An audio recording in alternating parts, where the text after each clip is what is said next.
Jesus in Matthew's gospel told the Pharisees that he who made them from the beginning made them male and female. And for this reason, a man shall leave his father and mother and be joined to his wife, and the two shall become one flesh. That's right. In the two creation accounts in Genesis, God is creating everything, and he says it is good. He creates light, it is good. He creates the land and the sea, it is good. The plants and the animals, it is good. But then he says, it is not good that man should be alone. So, who's the right helper for him, the right partner? The cow? The dinosaur? The dog? It was woman.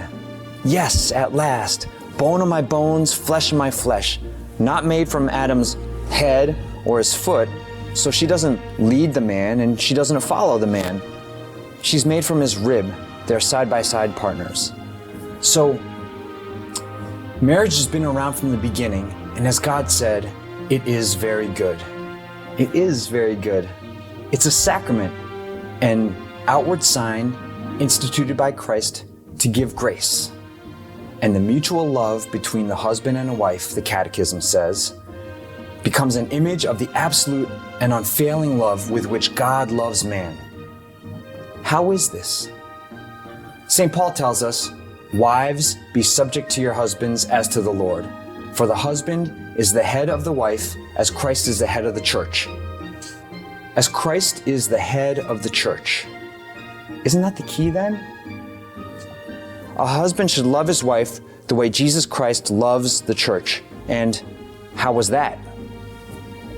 Christ made the ultimate sacrifice, paid the ultimate debt that wasn't even his, and died for his bride, the church.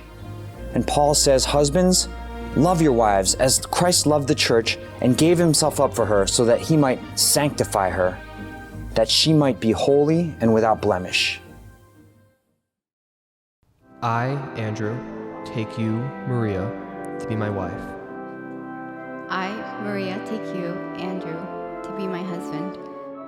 I promise to be faithful to you in good times and in bad, In sickness and in health. to love you and to honor you all the days of my life. You know, we guys, we're so tough, right? Every husband believes he would do anything for his wife. Well, I would heroically sacrifice myself and take a bullet for my wife. But in reality, when will a husband actually have to take a bullet for his wife?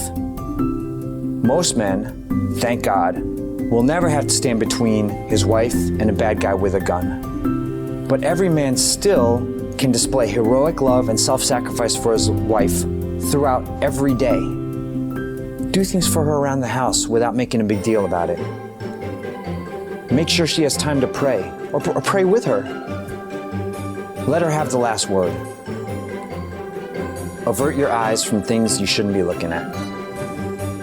Husbands have thousands of opportunities every day to love their wives, to take a bullet for her, to honor her, and to sanctify her. What woman wouldn't respond to this kind of love by freely placing herself in her husband's hands? And there's that beautiful proverb, a good wife who can find? She's far more precious than jewels. The heart of her husband trusts in her, and he will have no lack of gain. She does him good and not harm all the days of her life. Strength, dignity are her clothing, and she laughs at the time to come. She opens her mouth with wisdom, and the teaching of kindness is on her tongue. Her children rise up and call her blessed. Her husband also, and he praises her.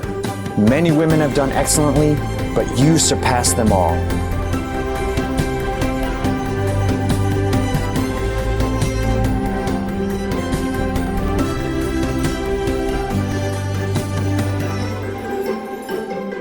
Marriage. What an incredible gift from God. An outward sign instituted by Christ to give grace. To give grace.